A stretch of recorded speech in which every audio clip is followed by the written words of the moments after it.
Most people believe that joy must be displayed to be real, that celebration is proof of health, that those who don't gather, don't toast, don't commemorate, must be empty inside. But Carl Jung saw something unsettling beneath that silence. He noticed that some individuals do not reject celebration because they are broken.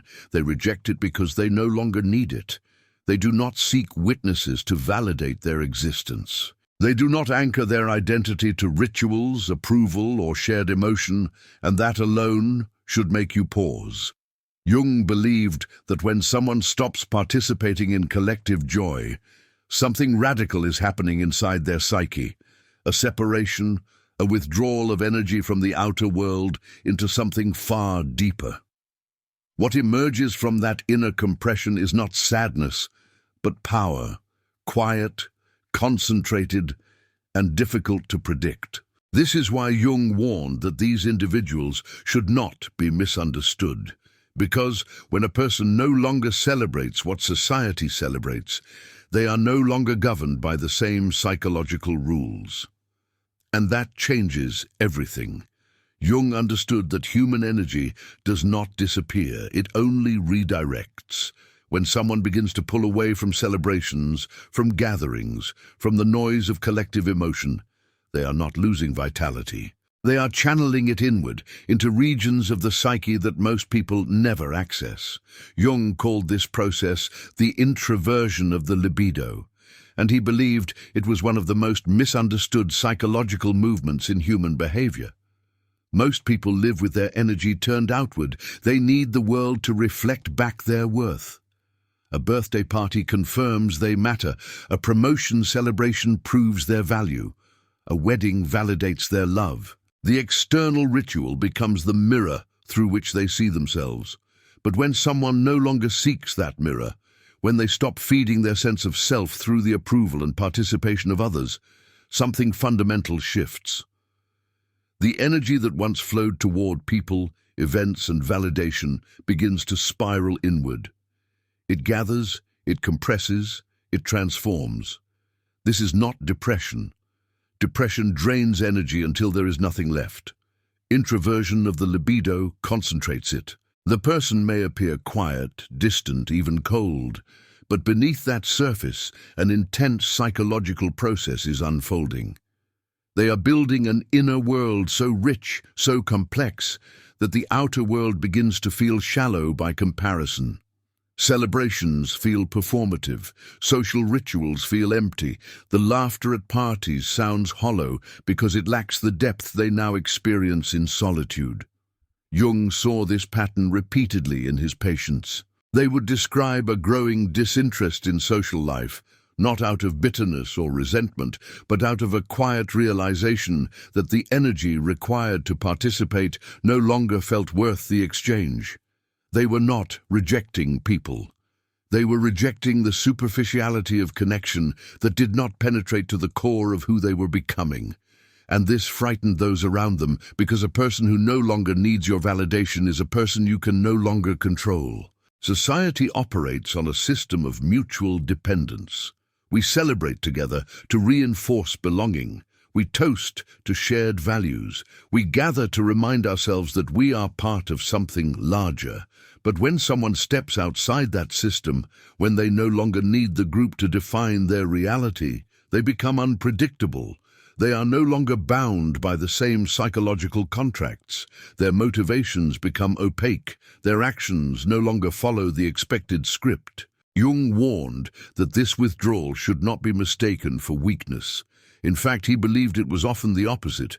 The person who can sustain themselves without external celebration has accessed a level of psychological independence that most people never reach.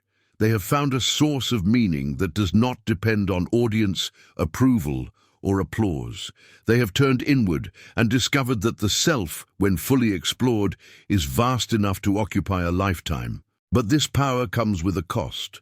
The more energy a person withdraws from the outer world, the more alien they become to it. They begin to see through the mechanisms that govern social behavior. They notice how much of human interaction is performance, how much of celebration is obligation, how much of joy is manufactured to meet expectation.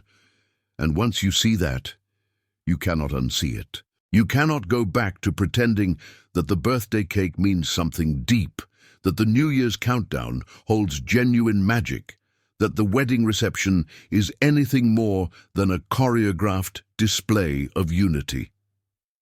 This is why Jung said that introversion of the libido often leads to a kind of psychological exile. The person is still physically present in the world, but emotionally and spiritually, they have left. They are living in a different dimension of experience, one that cannot be shared through small talk or social ceremony.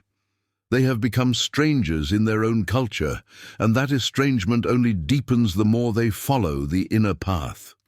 Yet Jung also believed this withdrawal was necessary for certain individuals.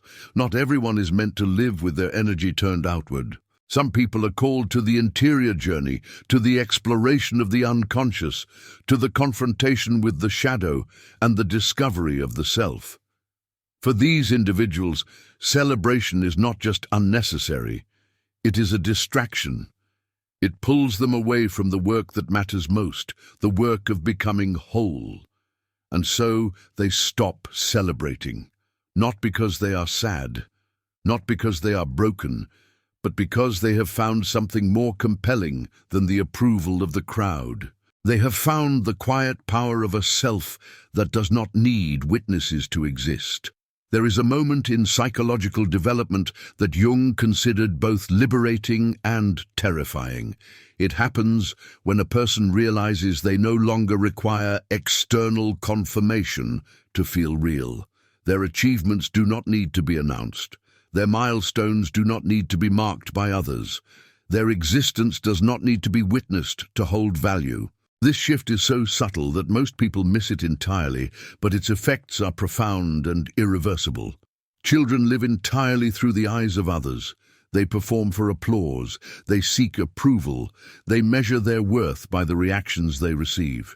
This is natural and necessary for early development, but for most adults, this pattern never fully dissolves. They continue to live as if their lives only count when someone else is watching.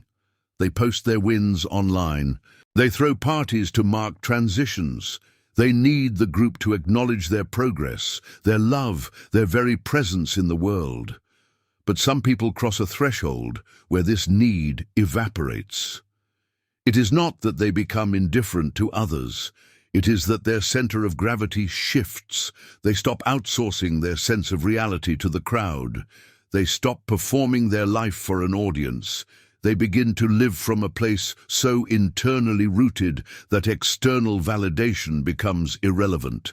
And when this happens, they often stop celebrating in the traditional sense, because celebration, as society practices it, is fundamentally about being seen.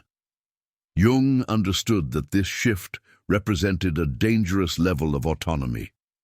A person who does not need witnesses is a person who cannot be easily influenced. They are immune to peer pressure. They do not care about status. They are unbothered by exclusion. Social leverage, the primary tool through which groups maintain cohesion and control, loses all power over them. They have become psychologically sovereign, and that makes them both admirable and unsettling to those who still depend on the crowd. This autonomy often emerges after a period of profound isolation or disillusionment. Something breaks the spell of social dependence. Maybe they were rejected by a group they once valued. Maybe they achieved something significant and realized the applause felt empty. Maybe they witnessed the performative nature of celebration and could no longer participate without feeling dishonest. Whatever the catalyst, once the shift occurs, there is no going back. People around them notice the change, but they misinterpret it. They assume loneliness. They assume bitterness. They assume something is wrong. But the person who has stopped needing witnesses is not suffering. They are experiencing a kind of freedom that most people cannot imagine. They are free from the exhausting work of managing how others perceive them. They are free from the anxiety of whether they are celebrated enough, loved enough, acknowledged enough.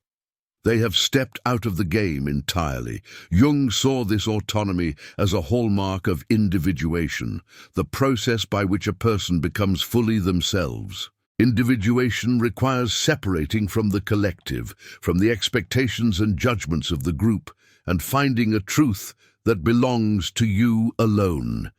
It is not a rejection of humanity, it is a refusal to let humanity define you. And for those who complete this process, traditional celebrations lose their meaning because they are designed to reinforce collective values, not individual truth. But this creates a problem. Society does not know what to do with people who do not need it. It offers rewards, recognition, and belonging as incentives for participation. When someone no longer wants those things, the system has no way to reach them. They cannot be bribed with status. They cannot be shamed into conformity. They exist outside the usual mechanisms of social control, and that makes them unpredictable. This unpredictability is what made Jung cautious. He knew that a person who has withdrawn their need for witnesses is operating from a completely different psychological framework. Their motivations are internal, their values are self-determined, their actions are not designed to please or impress. They are following an inner compass that no one else can see, and that can lead them to places others would never go. Some use this autonomy for profound creative or spiritual work. They disappear from social life and emerge years later with art, philosophy, or insight that transforms culture. Others use it to pursue goals that society would find disturbing or incomprehensible. Without the moderating influence of social feedback, without the need to justify themselves to others, they can venture into psychological territory that is both brilliant and dangerous. Jung did not romanticize this state. He knew it carried risks. The person who needs no witnesses can lose touch with shared reality. They can become so absorbed in their inner world that they lose the ability to relate to others in meaningful ways. They can mistake their isolation for enlightenment, their detachment for wisdom. They can become arrogant, believing that their independence makes them superior to those still bound by social needs. Yet Jung also believed that some individuals are simply built this way. They are not meant to live for the approval of others. They are meant to walk alone, to explore the depths of the psyche, to bring back knowledge that can only be found in solitude. For these people, stopping celebration is not a loss. It is a natural evolution toward a more authentic existence, one that does not require an audience to be complete. If you're a loner but want to delve into the depths of your being, check out the Sim Method ebook. It's a simple guide that can help you unlock your inner power in just 5 minutes a day. The link is in the first pinned comment below. When celebration moves inward, it changes form entirely. The person who celebrates alone is not throwing a private party. They are experiencing moments of personal significance without the need to translate them into social events. They mark their own milestones in silence. They acknowledge their own growth without announcement. They honor their achievements in ways that leave no trace for others to see. And this creates a kind of power that society finds deeply uncomfortable. Jung recognized that autonomy becomes dangerous when it is complete. A partially autonomous person still needs some external feedback, some connection to the collective, some way for society to touch them. But a fully autonomous person, someone who celebrates entirely within themselves, has severed that final thread of dependence.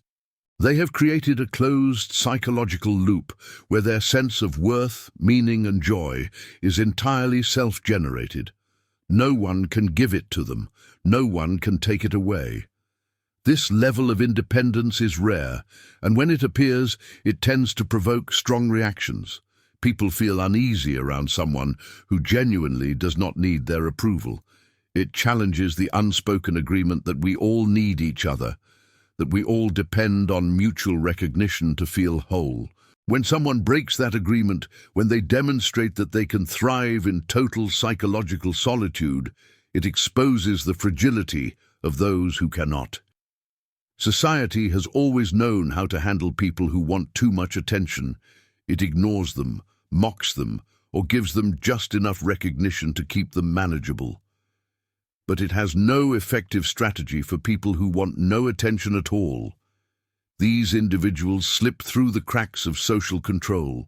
They are not motivated by fame, wealth, or status. They are not afraid of rejection or isolation. The usual tools of influence simply do not work. Jung studied individuals who had reached this state and found that they often possessed an unusual clarity of mind. Without the constant noise of social validation, without the pressure to conform or perform, they could see reality more directly. They noticed patterns others missed. They understood motivations others overlooked. They could predict behavior because they were not distracted by the performance everyone else was watching. They saw the structure beneath the surface.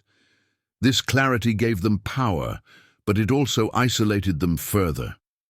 When you see through the social game, it becomes almost impossible to play it sincerely. You notice how much of conversation is rehearsed.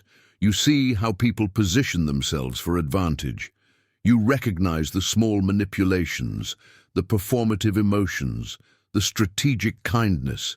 And once you see it, participation feels like lying, so you withdraw even more, and the cycle deepens. Some of these individuals use their autonomy for creation. Artists, writers, philosophers who disappeared into their work and emerged with something unprecedented. They celebrated their breakthroughs alone because sharing them prematurely would dilute their power. They needed the silence, the privacy, the freedom from external judgment to bring their vision fully into being. Their autonomy was the condition for their genius. Others used it for destruction. Without the moderating influence of social connection, without the feedback that keeps most people within certain boundaries, they ventured into psychological extremes. Their inner world became so detached from shared reality that they lost the ability to gauge what was reasonable, what was ethical, what was sane. Their autonomy became a kind of madness, brilliant perhaps, but untethered. Jung saw both possibilities and refused to romanticize either. He understood that complete psychological autonomy was neither inherently good nor bad. It was simply powerful. And power, when concentrated in a single individual who answers to no one, can move in any direction. This is why he warned that these individuals should be approached with caution, not because they are evil, but because they are unpredictable. The person who celebrates alone has developed an internal world so rich that external events barely register. They do not need the birthday party because they have already honored their own growth in a private ritual that meant more to them than any public gathering could. They do not need the promotion celebration because they have already measured their progress against standards only they understand. They do not need the holiday gathering because they have found ways to mark time and meaning that do not require participation. This creates a psychological fortress. No one can hurt them by withholding approval. No one can manipulate them by offering recognition. No one can control them by threatening exclusion. They have built a complete economy of meaning inside themselves, and it runs independently of the world around them. They are, in the truest sense, self-sufficient. But self-sufficiency of this kind comes at a price. Human beings are social creatures. We evolved to need each other, to read each other, to regulate each other. When someone steps outside that system entirely, they risk losing something essential.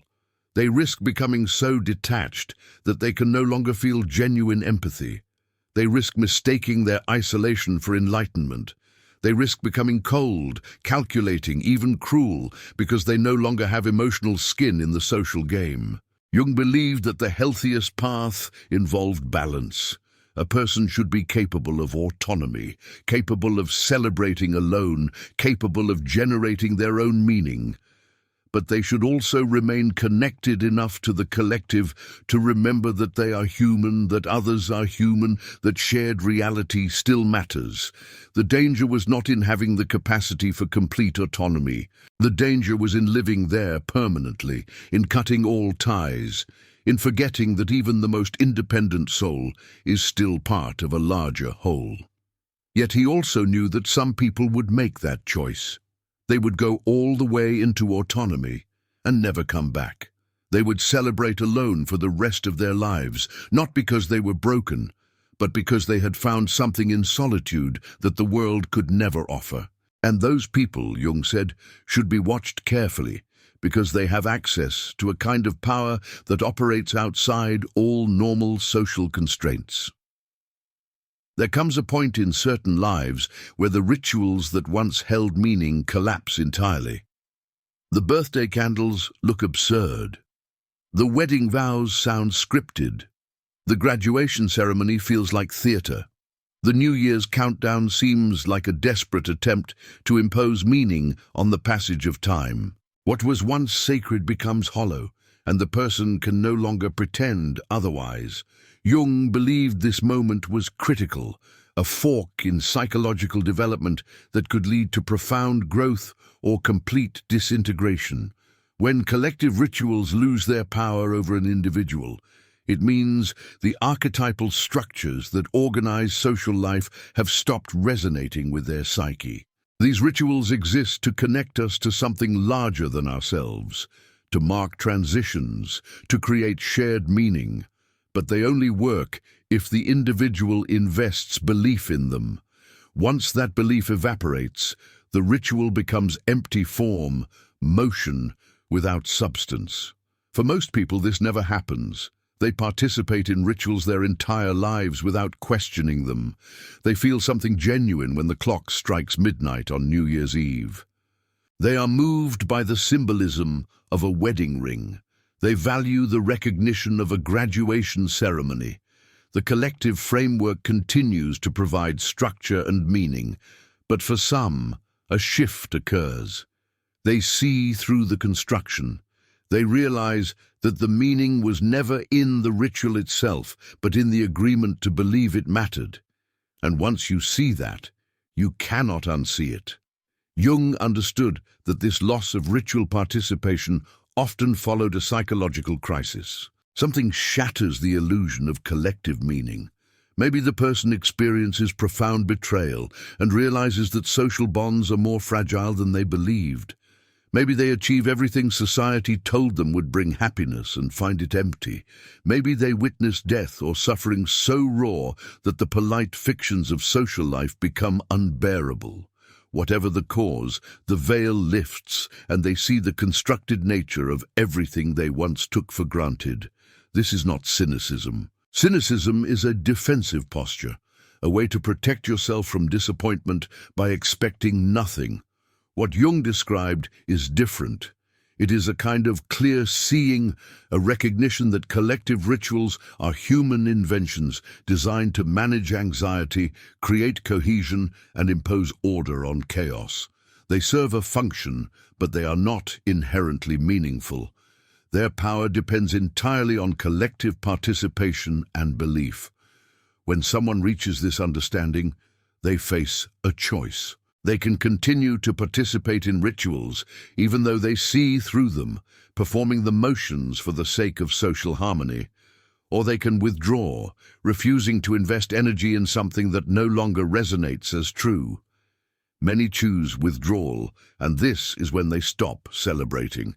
Not because they are incapable of joy, but because the prescribed forms of joy no longer touch them. The psyche does not tolerate a vacuum. When collective rituals lose their power, something else must fill the space they occupied. For some, this becomes a descent into nihilism.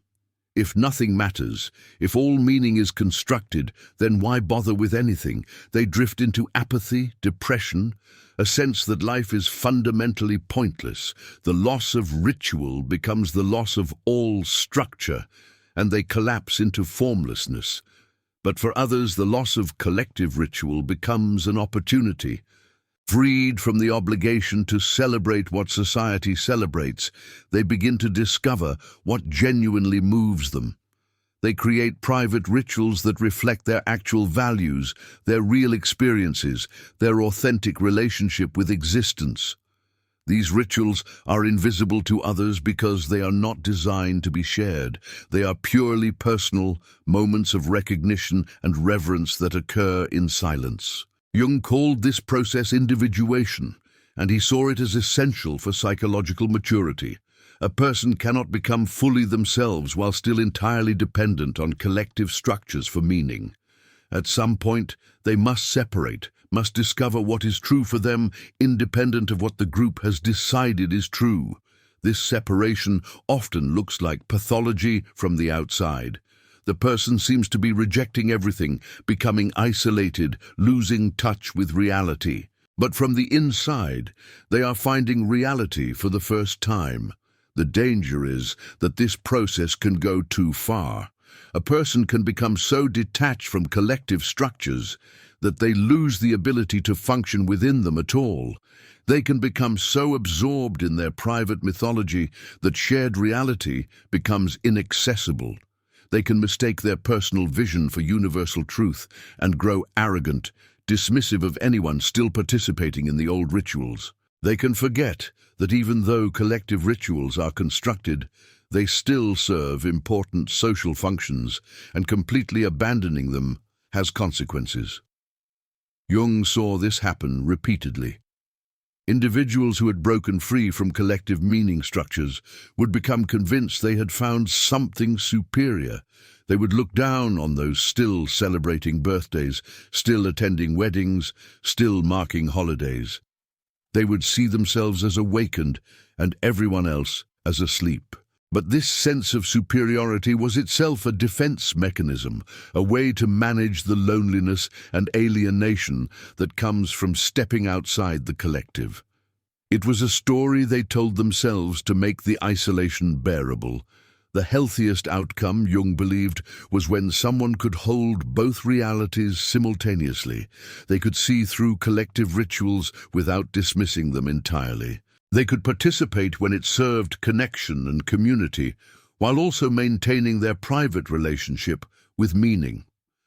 They could celebrate with others when it felt genuine, and celebrate alone when it did not.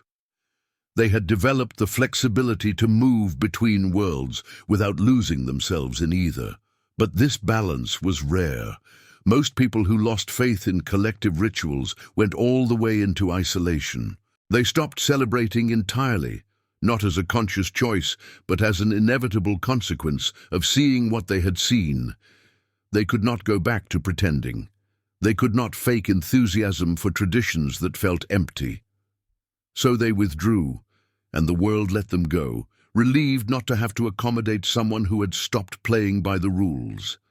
And in that withdrawal, something strange happened. Cut off from the external sources of meaning that most people depend on, they were forced to generate meaning entirely from within. Their psyche had to become self-sustaining, had to create its own rituals, its own sense of significance, its own relationship with time and transition. And for those who survived this process without collapsing into despair, what emerged was a kind of inner richness that most people never access. They had built a world inside themselves, complete enough to live in. They no longer needed the collective to tell them what mattered. They had figured it out alone. Social rules exist to create predictability. They ensure that people behave in ways others can anticipate and understand. When someone smiles, we expect friendliness. When someone celebrates a promotion, we understand ambition. When someone attends a funeral, we recognize grief. These behaviors form a shared language that allows us to navigate each other without constant explanation. But when someone stops participating in these rituals, when they refuse to send the expected signals, that language breaks down. Jung observed that individuals who no longer celebrate or participate in collective rituals become illegible to the group. Their motivations become opaque. Their emotional states cannot be easily read. They do not respond to the usual incentives of praise, recognition, or belonging. They do not react to the usual deterrents of shame, exclusion, or disapproval. The social contract, which assumes everyone wants to be included and valued, no longer applies to them. This illegibility makes them dangerous in a specific way, not because they are violent or malicious, but because they are unpredictable. Social control depends on knowing what people want and using that knowledge to guide behavior. If someone wants status, you can control them by offering or withholding it. If someone fears rejection, you can control them by threatening exclusion. But if someone wants nothing the group can offer and fears nothing the group can impose, they become uncontrollable. Jung saw this dynamic play out in various contexts. In professional settings, the person who does not care about promotions or recognition cannot be managed through traditional incentives. In social settings, the person who does not care about popularity or acceptance cannot be influenced through peer pressure. In family settings, the person who does not care about approval or tradition cannot be guilted into compliance. They have stepped outside the usual economy of social exchange. This does not mean they are antisocial in the clinical sense. They are not hostile or aggressive. They may still interact with others in functional ways, but the deeper motivations that drive their behavior are entirely internal. They are not performing for an audience. They are not trying to maintain a certain image. They are not concerned with how they are perceived. They are simply living according to an inner logic that no one else can access. For those who still operate within normal social rules, this is profoundly unsettling. It violates the unspoken assumption that everyone is, at some level, trying to be liked, trying to fit in, trying to matter to others. When someone clearly is not trying, it exposes the performative nature of so much human interaction. It reveals how much energy most people spend managing their social image, seeking validation, avoiding judgment. And it raises an uncomfortable question. What if all that effort is unnecessary? What if you could just stop caring what anyone thinks and nothing terrible would happen? Jung knew that most people could not tolerate that question. It threatened the foundation of their psychological stability. So they react to the person who has stopped celebrating, who has stopped participating, with suspicion and hostility. They call them weird, broken, arrogant, cold. They speculate about what is wrong with them.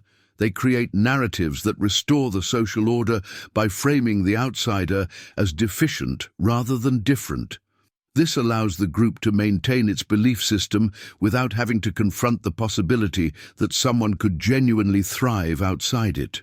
But the person who operates outside normal social rules is rarely bothered by these judgments. By definition, they do not care what the group thinks. The gossip, the exclusion, the negative labels, these things only have power over someone who wants to be included. Once you have genuinely let go of that desire, social punishment becomes meaningless. You are free, but you are also completely alone in a way that most people cannot imagine. Jung warned that this freedom could become intoxicating. Once you realize that you can ignore social rules without consequence, it is tempting to ignore all rules, social, moral, ethical. The person who celebrates alone, who lives entirely by their own internal compass, can lose sight of why certain boundaries exist. They can convince themselves that they have transcended ordinary morality, that they see truth others cannot see, that their autonomy gives them special permission to act in ways that would be unacceptable for others. This is where the danger intensifies.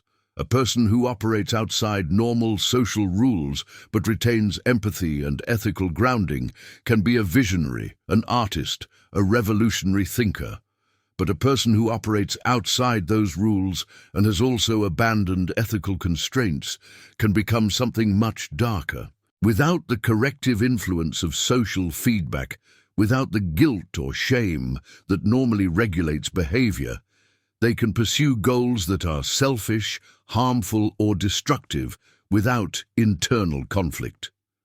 Jung saw both types in his practice.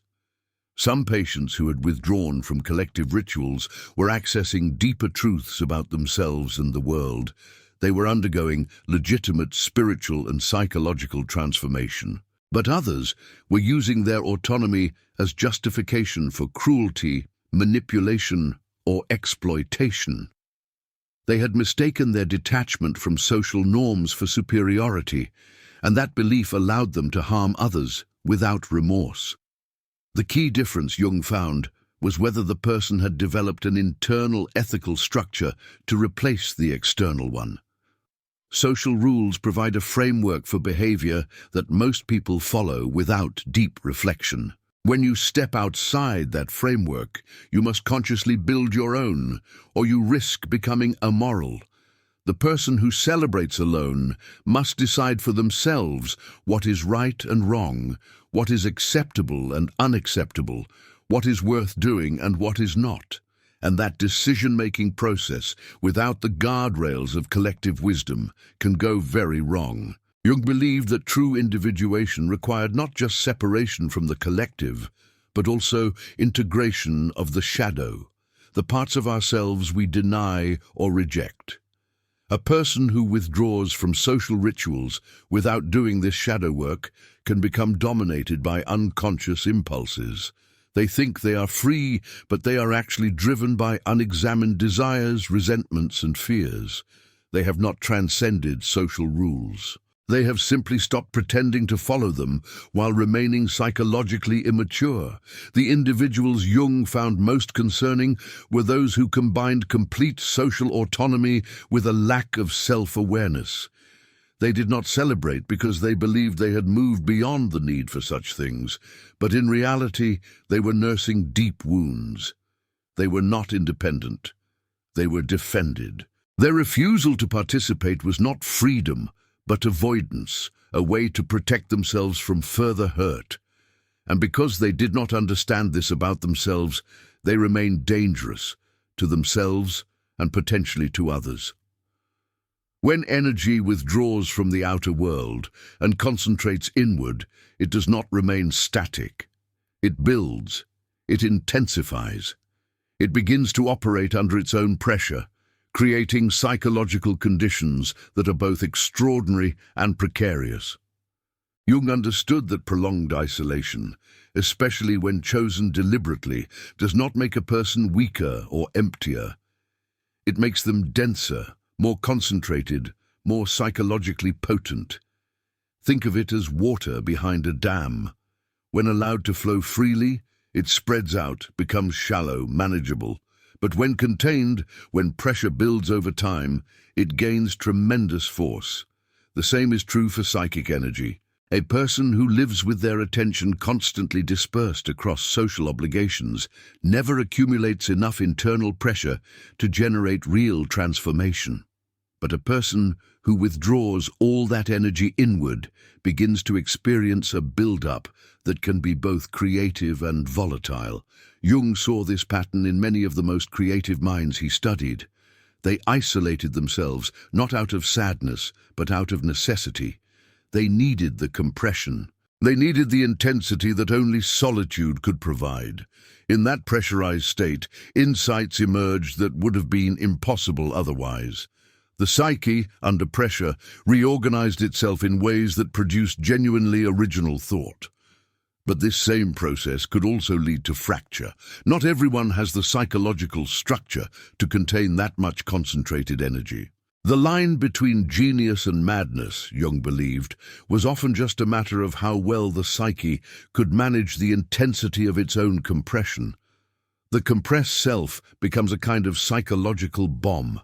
It can create something beautiful, or it can simply explode. Perhaps the most unsettling truth Jung discovered was this: the person celebrating alone in silence may be building a cathedral inside themselves, or they may be counting down to detonation, and often even they do not know which until the moment arrives.